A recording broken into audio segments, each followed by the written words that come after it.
Meißner, and he's going to talk about aspects of strong CP violation. I remind you that this is it's a rather informal meeting, so I would like to encourage people to the audience and on Zoom to ask questions if possible, if Ulf allows.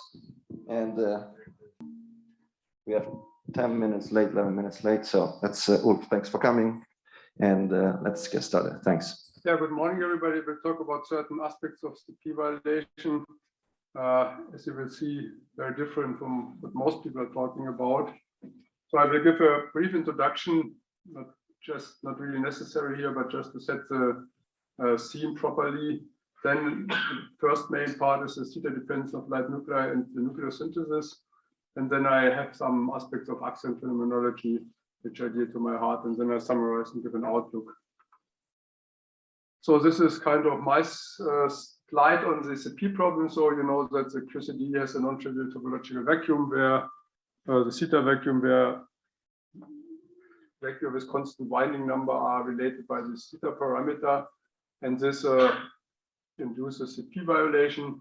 So we can then enlarge the standard QCD Lagrangian, which is written here in compact form by the so-called theta term, where we have these gluon field strength tendencies in its dual multiplied, and you know that this of course is connected to the axion 1 anomaly, and you get a mixing to the quark mass matrix by that. So essentially what is measurable is this effective theta angle, theta bar, theta plus the arcade of the quark mass matrix. And I will not be always careful in disentangling them, but I always mean of course this one here. And this is the only time that the neutron dipole moment in my talk enters, namely if this is non-vanishing, this entails a non-vanishing dipole moment of the neutron, also of the proton. And from the present bounds, we know that thetas of the other 10 to the minus 10 and 10 to the minus 11. So that is the strong CP problem, which why is it so small? So what are the possible solutions? For a long time, there was this massless quark solution, which essentially was already ruled out by Wolfmeißner's analysis of the quark mass ratios and calculation theory. Of course, once you move, for example, the strange quark mass from some rules, it was clear that you couldn't get to a, within the uncertainty, you couldn't get to a massless up quark. Now, also lattice QCD has very strong constraints on the light quark masses. You can find some PDT or the FLEC reviews, and so this is not ruled out. Then people have argued maybe the entropic principle. The entropic principle states that parameters have to be like they are, because otherwise there wouldn't be life on Earth or the universe. And this is probably not the solution. I will show in the first part of the talk. This was addressed already some time ago by Ubaldi, but this was, it didn't really look at the white thing I explained in more detail, and we looked at that a few years ago in more detail. And then the other thing is that the Sydney-1 asymmetry, the Petrite-Quinn mechanism, which leads to axions, and axions have certain phenomenological aspects they have not been seen, so you can nicely discuss their phenomenology. And this will be the second part of this talk. And then there are other ideas here in this workshop that maybe the problem is not there whatsoever, and so on, but this is not, I'm not following up on this. When we talk about the theta dependence of light nuclei and nucleosynthesis, was done by Dean Lee, Keith Olive, Michael Schiffman, and Thomas Hong, who was a student of mine, large part of the work, and this is published in Physical Research 2 years ago already. So the general framework is what we want to do, calculate hadron properties from chiral perturbations here in the theta vacuum, which allows us to give the pion and nucleon masses, couplings, and also the neutron lifetime as a function of the theta parameter. Then for the two-nucleon system, we also look at this boson exchange model where we have scalar mesons, besides the pion, we have scalar mesons, rhos and omegas exchanged. And we can get the properties as a function of theta, once you know the one from the pion, by unit-rising chiral perturbation theory. I explain this in more detail later, which allows us to get the masses as a function of theta, and of course coupling constants, which are relevant here. And of course the nucleon masses are already given by chiral perturbation theory. Now then we can, having this, we can calculate the d-nucleon, so neutron protons, the neutron, but also NN and TP properties from this boson exchange model with the theta dependent masses and with coupling constants. And then for the light nuclei, which are relevant to nucleosynthesis, we will use the approximate Wigner-4 symmetry to make life a bit easier. So there's one slide on theta-dependent chiral perturbations, so EFT. So this is chiral perturbation in the presence of theta. So I show only the leading order and the Goldstone boson part. course, you can extend this to matter fields into higher orders. I'll show you in a moment how to do that. So this is the leading order term. This is a term which encodes the quark masses here. This field chi, which is twice this condensate, which is a sigma quark condensate over pi square, is B. And then this is the quark mass matrix. And here the theta sneaks in here, this theta over n, the number of flavors here. So at leading order, the two loyalty constant, pi and decay constant in the chiral limit, and also this quark condensate or this B in the chiral limit. Then you have vacuum, this is another type of which I overlooked. Vacuum alignment for mixing with the potential energy. So you write your U field, which appears here as a ground state times the quantum fluctuation, which are the Goldstone bosons. And then you make this ansatz for the ground state for n flavors with these phases, but the phases, of course, have to sum up to multiple integer multiple of 2 pi. And then you can get the potential, which corresponds to this lowest order Lagrange in this form. It's of course proportional to this condensate times this real part of this operator, and you can evaluate this using this ansatz, and you get this form, which has the masses and the angle. And in SO2, you get this very simple relation that the tangents of phi, there's only one angle in SO2, so this constraint is epsilon, which is the parameter of the quark symmetry breaking of the quark light quark masses times the tangent of the theta r. And if you want to do more and make a bit of propaganda, this book is supposed to appear this month. It has everything you ever want to know about the fields with light quarks, in particular also the theta vacuum and how you deal with an EFT, this higher order. So this is a little propaganda, but you can already look inside. You can see the first chapter of this book by just clicking on this website. How much is it? Huh? How much is it? This is 65 pounds in the hard copy and $50-something in the.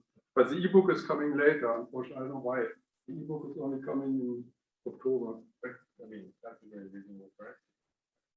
Anyway, it's a very reasonable book, but never mind. Let's go on. So now let's go to the theta dependence of the mesons first. The pions, of course, has been worked out by many people. I referred to this paper by Brouwer, Chandrasekhar, John Wegeler, and Uri and Wiese long time ago. So they worked out this in this isosymmetric case, of course, it's just in pi square cosine theta, and if you have symmetry breaking from the quark mass difference, you get this additional term. And if you plot this, you see that in the isosymmetric limit, of course, it goes to 0 for theta to pi, then there's spontaneous breaking of the p symmetry, which we don't want to discuss here. And if you have unequal quark masses, you get this leveling off because of this term here. So that's a pion, but for the other mesons, which you use the sigma, the rho, and the omega, which you essentially identify with the rho for this calculation. That's good enough. You unitarize the scattering amplitudes. The pi scattering amplitude is a function of theta, and if you unitarize, for example, in this amplitude method or NOD method, then you can generate poles in the scattering amplitude, and with a proper quantum numbers, you get the rho meson, and you get the sigma meson with a proper mass and width. And this has been done, for example, by Pelaez and company in Madrid and other people worldwide.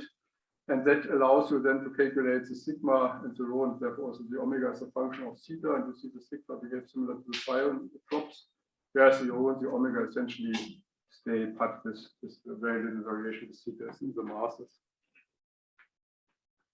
And for the nucleon, this has been also worked out by Brouwer et al. And other people before. You take this leading order of a loop formula, and there are two parameters entering, namely this mass in the chiral limit, which in SO2 is very well known, and this Lorentz constant C1, and here referred to this work we did some years ago with Martin Hofer-Richter, Jacobo Buhr-Silveira, and Bastian Kubis on the Holsteiner equation of pi nucleon setting, which allowed us to pin down these constants here with very high accuracy using all available data on pi nucleon scattering, which also makes a clear prediction on the sigma term.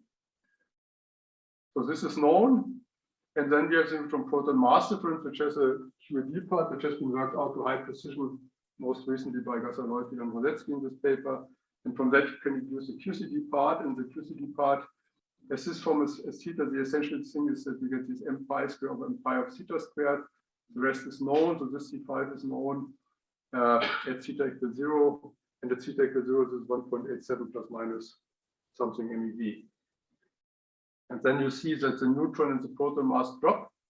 but they don't drop quite exactly the same. And important, this difference, which plays an important role in early Big Bang nucleosynthesis, you see that this moves up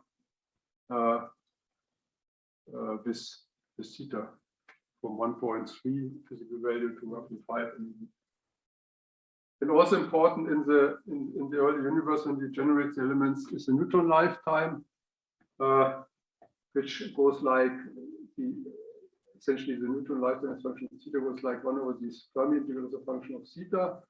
And essentially the theta dependence comes in two places here in the upper integration limit.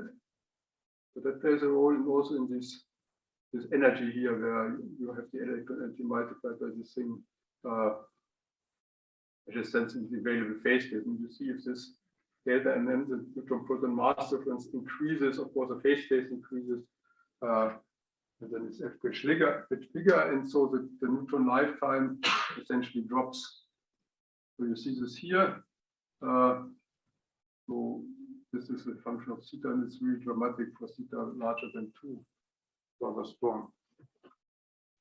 And you need the coupling constants also to do these calculations. So pi-nucleon coupling constants given by this famous formula, which this is the deviation from the Goldberger-Schrimm relation. So the first one is the Goldberger-Schrimm relation. First is the pi-nucleon coupling in terms of GA, which essentially does not depend on theta very weakly, the nuclear mass in F pi. And then you get these corrections by this Lorentz constant D18 bar, which you can fix to the value at theta equals 0, which is known. The pi-nucleon coupling is known to be 13.7. That's very small uncertainty, is 0.01 or something, 0.1 or so. And then you have the theta dependence of the pi-nuclear coupling constant.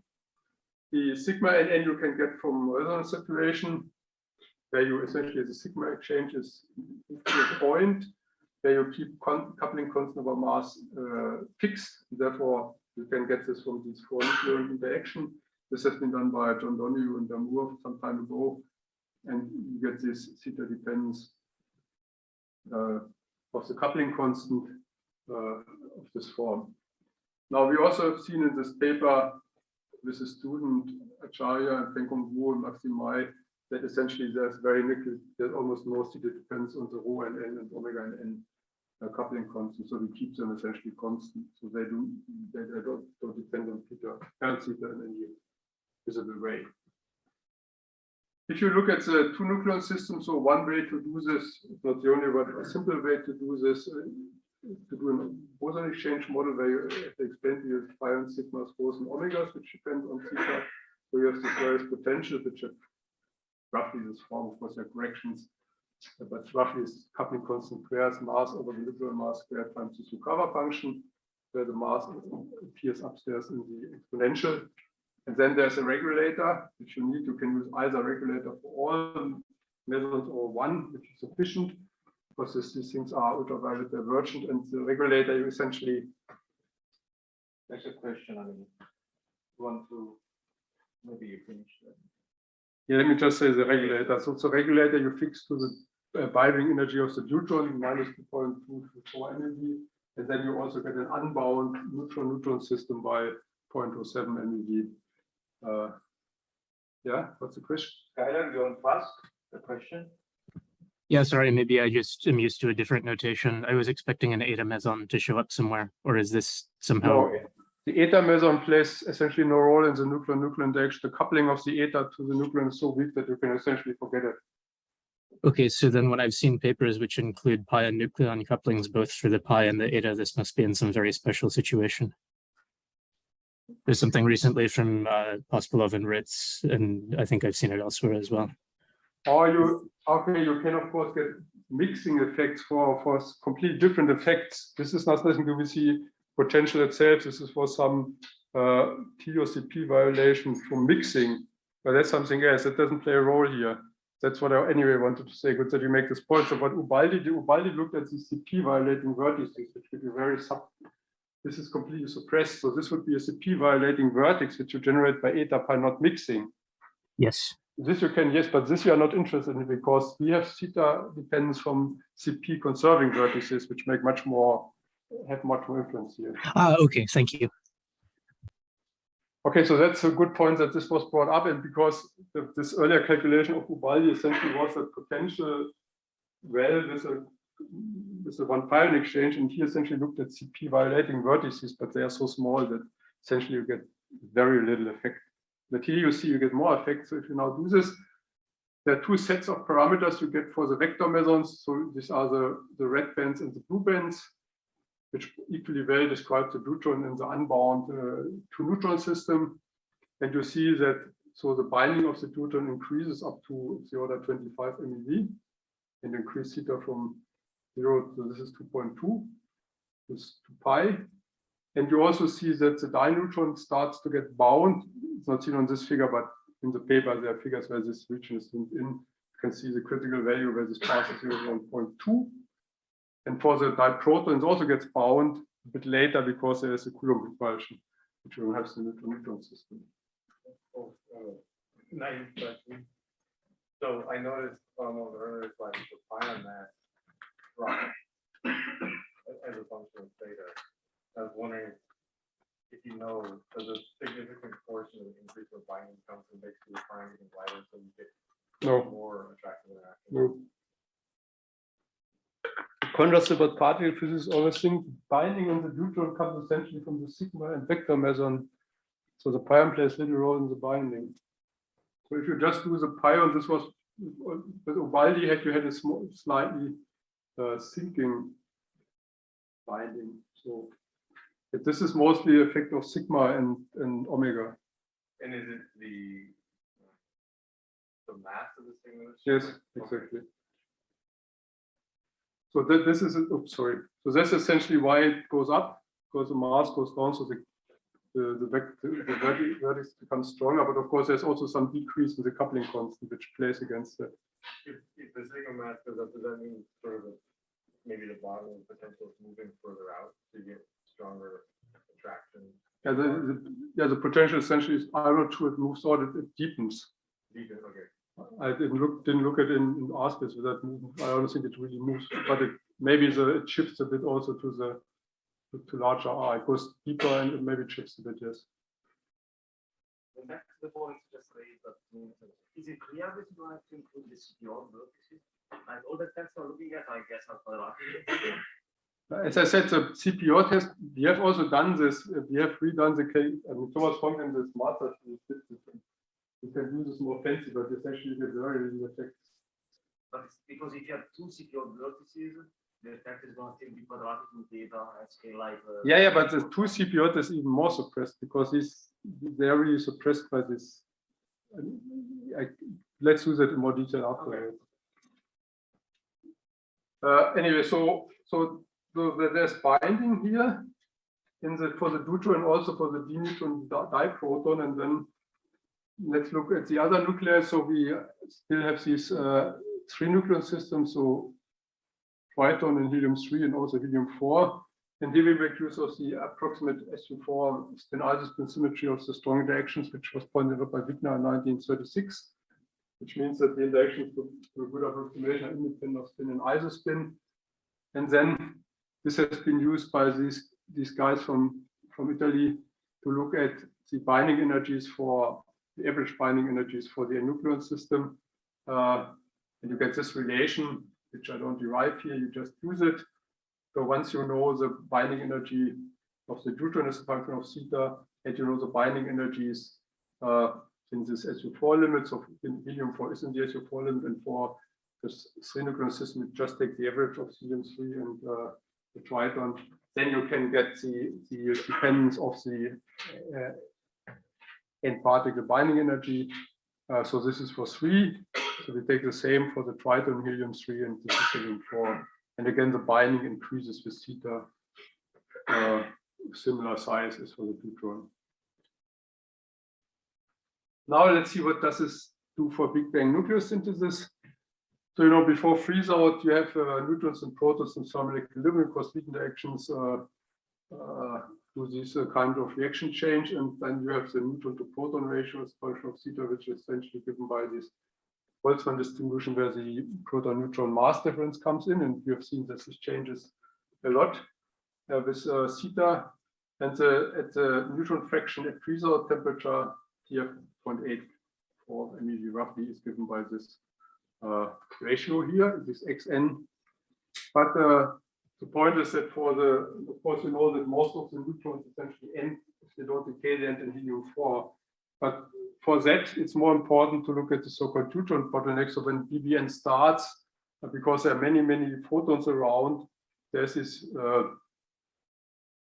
reaction between the neutron proton forming the neutron and the gamma, but also the many photons around can disintegrate the neutron again. So, and then these free neutrons can decay.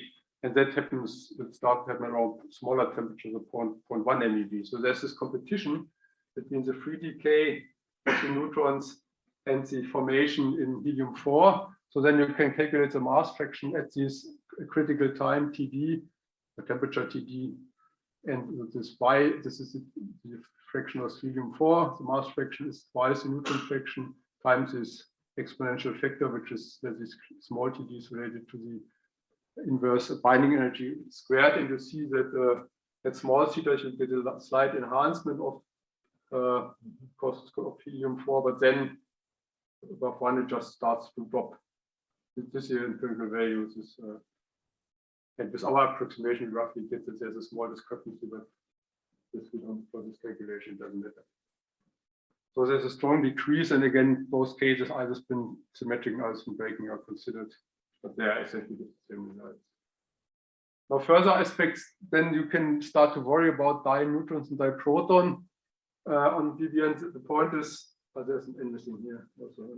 This is no problem as long as the binding energy is smaller than that of the neutron, which has been studied by various groups. Then you can, maybe there are nuclei produced beyond lithium 7 in BBN. It doesn't happen for theta equals 0, but there's only a slight enhancement for beryllium 8 heavier nuclei. The production rate is ineffective to generate heavier nuclei. This has been studied by this gentleman. What about you get any down 8 or 5 nuclei? Cannot, this we did not look at, honestly. I don't remember. Oh, we did it, but I don't remember. It's in the code from Peace. All I have to ask is.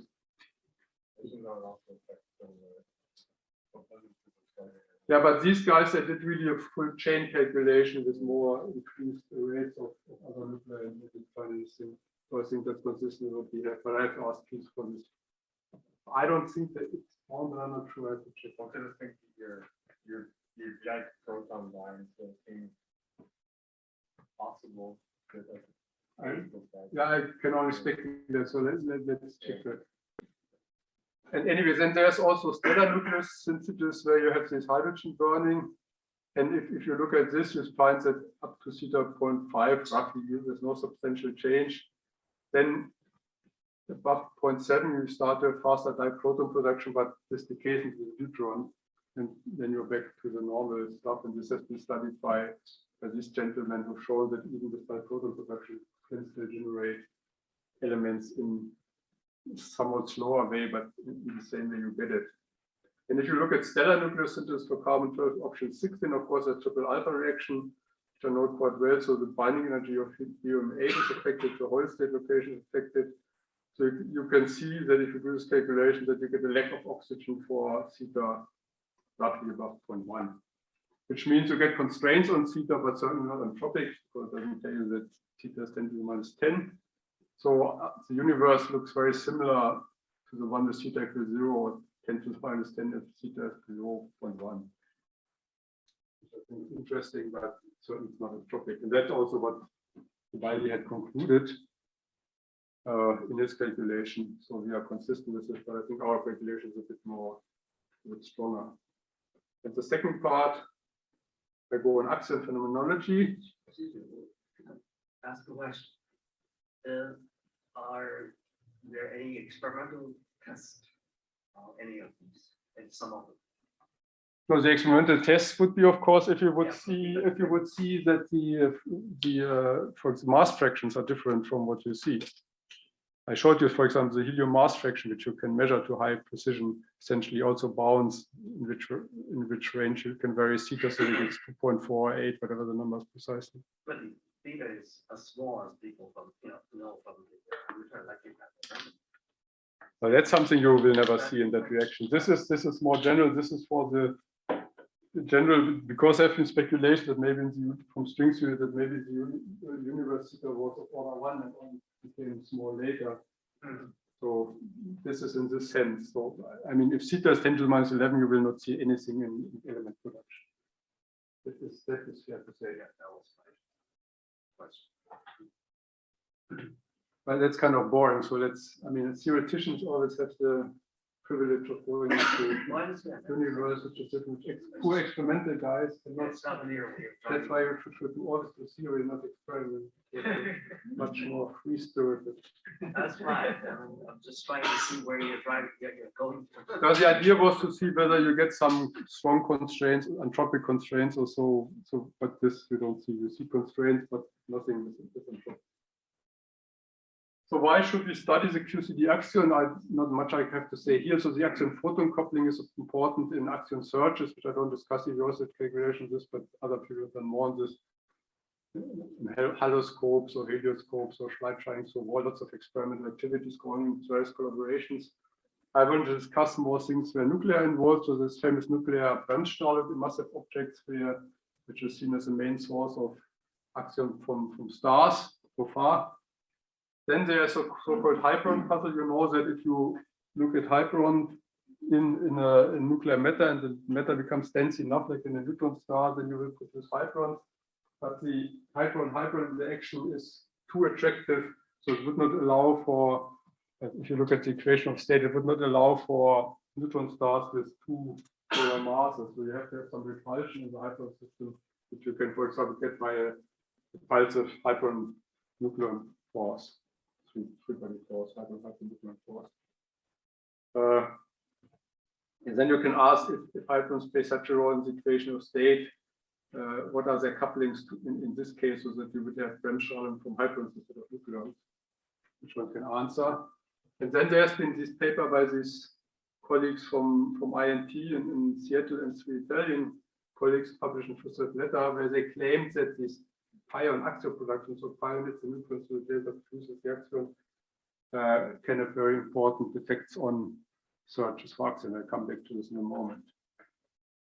But for doing this, we have to write down the corresponding QCD extension and also the effective field theory, so that you all know that is the QCD Lagrangian supplemented with this axion field. So here, for the moment, we have all quark fields. Separate the lights later. So A is the axion field with axion coupling FA, of course, is large. M is for the moment 6x6 matrix, which is diagonal with the quark masses entries. And then there's the 6x6 axion quark coupling matrix. And here, for the following discussion, I only choose flavor diagonal models. There are many other models, but for the sake of computation, I just use flavor diagonal models. So there's the Kim, Schiffmann, Weinstein, Zaharov model, KSVZ. And then there's this Dine, Fischler, Stratnicki, Sinitsky model, EFSZ. So I call them only K and D because otherwise it's too long. Which the other guys might like, but I mean, they're not in the audience, so they will not kill me directly. And these are the canonical invisible axion models, which I will use in the following. So if you now look to a suitable axial rotation, the axion quark Lagrangian takes this form here. There's this QA is something like a diagonal of the relative ratios of the quark masses weighted by these vectors. And you can now couple to external currents, and then it becomes amenable to current perturbation theory. For details, see the book. So here you have, for example, this coupling of the axion field via derivative and tau3. So that's either vector, this is tu minus t, this is just S2. Then there's this scalar coupling, MUS with plus t. You have a coupling to the strange quark, which is this form, and of course, then there are also couplings to heavier quarks here. And the CUD plus are just combinations of these XUs and XDs, which are in these transparently formed in ratios of the quark masses. And the essential chiral Lagrangian has this form. So I discussed already the leading order, the axion field, the theta term, but the axion field is similar. This is a purely mesonic term and the mesovariant terms. So you have all these building blocks. I don't go into the details. You have this the chiral Vielbein, which is now sees the axion field then you have this isoscalar axial field, you have to couple explicitly. You have this chi field where you see the axion fields to the masses, and this chiral connection, which is similar to some signs. Again, the axion field comes into the covariant derivative. And what essentially this amounts to is an expansion 1 over Fa, because these axion fields, these A mu and A mu S, they go like 1 over Fa, if you remember this. Exactly this factor here. And also this MA is in quark mass plus correction 1 over Fa. And then higher order corrections, of course, which are relevant because 1 over Fa is so small. So this is the axion barren vertex. Many people have looked at this. I just report on calculation with Thomas Funk and Feng-Kung Wu, where we did this complete one-group calculation, SU2 and SU3. So we did this in heavy baryon KPT, which is simpler to operate with. So it's S spin vector dot momentum, and then there's a coupling constant, which depends on the axion field and these baryons. And we should here factor out this 1 over A dependence. So the small GA is the one which is chiral expansion. And we have done this to third. This is 3 here. Shit, I have to correct this also. It's a 3. So this is a leading order tree. Many people have calculated. Some people have also done this next to leading calculation, which is now 1 over baryon mass, essentially corrections. And then we have done the 1 over baryon mass squared and one loop corrections. So in SU2, essentially, you have the nucleon, so the proton-proton neutron coupling, and in SU3, you have all the fields. And I don't go to the details here, the results at third order. Of course, there are low energy constants which come in, which you don't know. So this Bayesian analysis, you vary them between natural limits, and then you get these uncertainties from this Bayesian analysis, which is the biggest source. And you can, for example, see that the expression of the neutron coupling survives the chiral loop corrections. And for SU2, you can make this more precise because fewer low energy constants, so the more precise values for GA and GAPP are given in this SU2 paper, which I mentioned on the previous sheet. Interesting is the coupling of the lambda is comparable to the coupling to the proton, a bit smaller but not much. And therefore, one should revisit these Bremsstrahlung processes in massive stellar objects by also having Bremsstrahlung from lambdas. But this has not yet been done, it's just a proposal. And now I come to this last aspect of my talk, is the enhancement to the P33. So you know that in pi-nucleon scattering, I think Fermi was the first who saw this enhancement in the partial wave with isospin 3 pi-nucleon scatter to the well-separated since you have delta resonance, and this gives you here the delta peak, and this delta leads to clear enhancement in the cross section. You can see this in pi scattering or in pi photo production. It's a well-separated resonance with a clear White-Wigner form. And the question is, does it also lead to enhancement in this axial production reaction? And this has been, as I said, in this PRL estimated by these people. And what they did, they said, okay, the cross section for A into pi n, or the other way around, pi into A n, is the same as pi into pi n. We just scale this to constant at pi square over A square. And if this is correct, because you just take the cross section from the tables, you get 1 millibarn per GeV in units of Fa square in the peak. You get a dominance over the nucleon Bremsstrahlung dense object, so that's something more important than the NNA project process. The spectrum of the actors becomes harder, and they also could show that we have better detection prospects for underground neutrino detectors, so you could see these axions. And this paper has quite a number of citations. Unfortunately, it's wrong. Because simple isospin 0 plus 1/2 is unequal 1 plus 1/2. So you cannot do this in isospin. You have to do isospin breaking. You cannot simply use the isospin symmetric cross section and multiply this by the vectors. You have to do the full analysis isospin breaking. So we communicated this to these authors, but they just said, "Oh, thank you for reminding us of this." But in principle, they should really write a erratum, because I mean this is still very much quoted. People still believe this. So let me show how you do this correctly. So we did this in a recent work with, again, Thomas Funk and Feng-Kung Wu. So we have these tree graphs also including the delta, and then we unitarize this amplitude. because we want to go beyond the delta region. And of course, then you produce part of the delta contribution also by per n loop. But this has been done by Royer and myself a long time ago. So we know how to do this, including isospin breaking. And you can also see that if you work on the physical basis, only this term proportional mu survives. So this, of course, you want to do isospin breaking, you need something which goes like +3. And if you now do the calculation in this particular calculation, because of only this mu surviving, the KSZB model is a particular version of the D et al. Model for sine squared theta equal 1/2, so you differentiate them. And you see, so these guys, Ferenc et al., they had in the peak, they had a microbarn for GV squared times of A squared. And we have here a millibarn and we have microbarn. So it's in the best case, it's suppressed by a factor of 10. In the worst case, it's suppressed by a factor of 10 to the 5. That depends on where you are in the axion model. Yeah. But I mean, the astonishing enhancement and the consequences are gone because they had a factor of 5 more, now it's a factor of 10 down at least. So again, the Bremse-Strahlung process will be more important than this. Okay, let me summarize. So in the part 1 of the talk, he calculates the zeta dependence of Hale masses and couplings. And for example, the neutron lifetime was decreasing with increasing zeta, and it's very dramatic for zeta larger than 2. The neutron becomes stronger bound. Also, the dineutron, diproton become bound for these critical values of 0.2 and 0.7 zeta.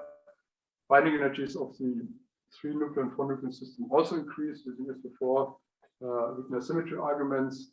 But this will also come out if you do the calculation more properly with more effort. Big Bang nucleosynthesis, this defines that the helium mass fraction really drops off for zeta larger roughly 1. And a stellar evolution, there is still hydrogen burning. Reaction rate for this triple alpha process are of course affected. And the lack of oxygen starts to be visible for zeta 1.1.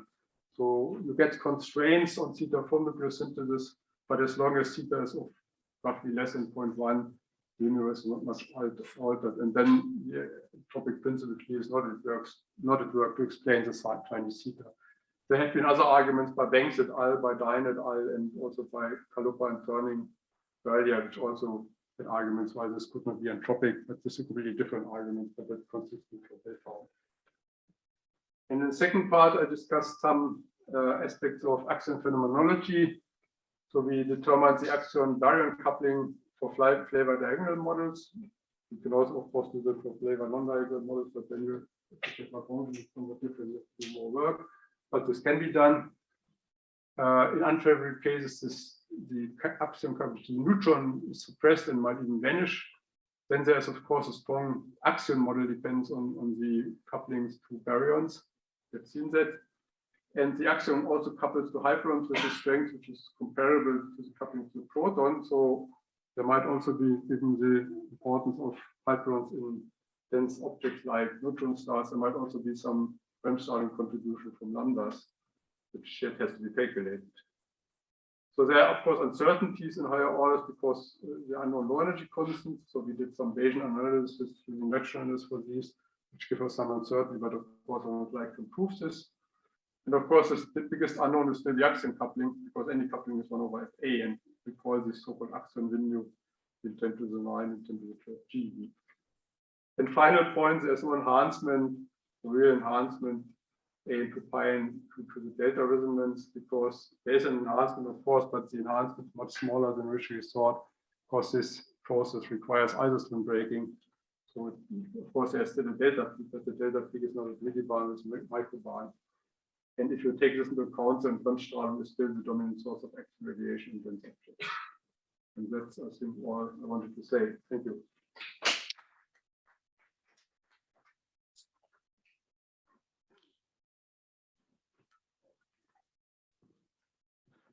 Questions here or remotely? Yeah.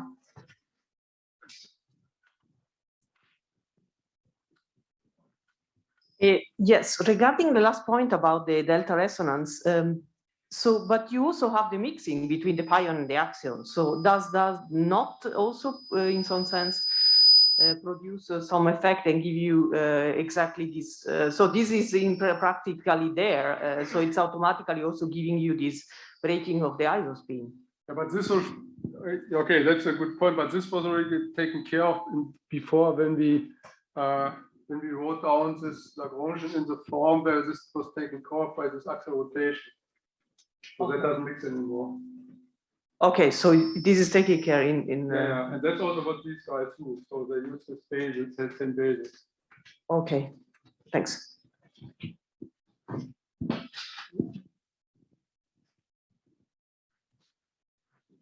Yeah, sorry, I want to ask something about a basic thing concerning the effective chiral Lagrangian. I think it was at the beginning of your talk. Maybe it was slide 8 or something.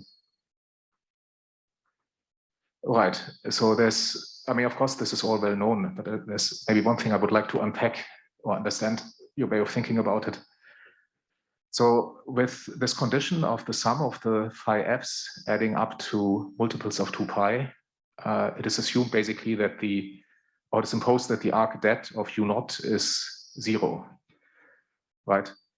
So I would assume that what has been done here in this construction is that in principle you start with a theory or with a model where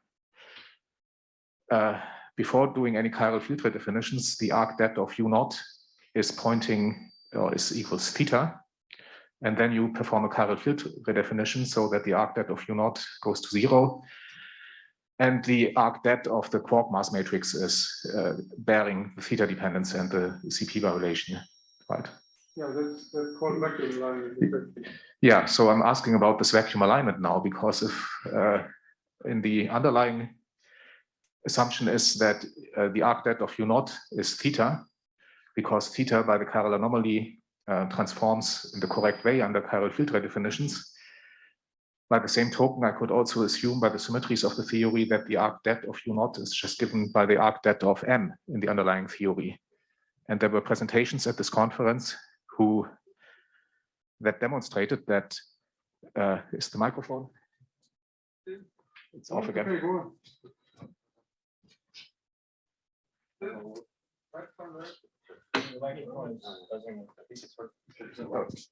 I mean, I didn't press any button. Oh, I think it works again. Yeah.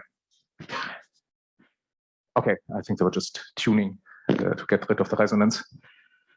Right, so there were presentations at this conference that were showing that the arc det of u0, the vacuum alignment, should point in the direction of the phase of the mass matrix, of the arc det of the mass matrix. So I'm wondering what your reasoning is to make this choice that the arc det of u0 is pointing in the direction of theta.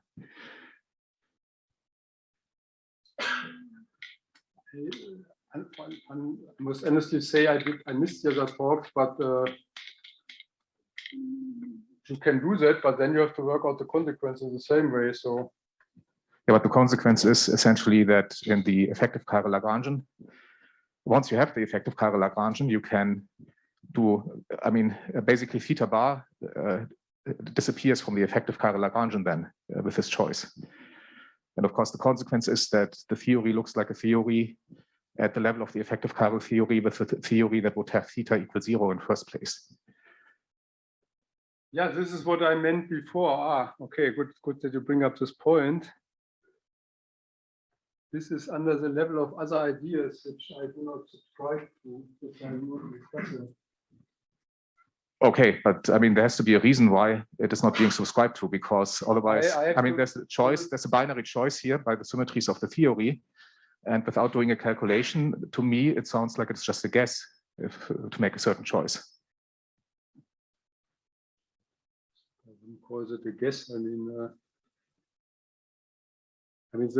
at least there from instanton vacuum, there are certain ideas about vacuum alignment which go into this direction. The point is the other one I have to look in detail. I don't have a strong argument why you shouldn't do that, but I can certainly come up with one if I think of it. I mean, if you're interested, we can have a discussion about this either here or at some other place, but I think it is important to sort this out because Yeah, sure. the entire thing appears to depend on this. Yeah, I think it will be also this afternoon, right? After. Right. Yeah, we can discuss with the workshop. The question from the.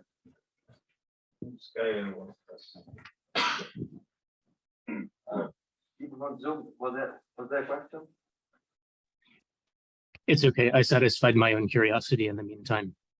Oh, okay. Wow, that's good. More questions?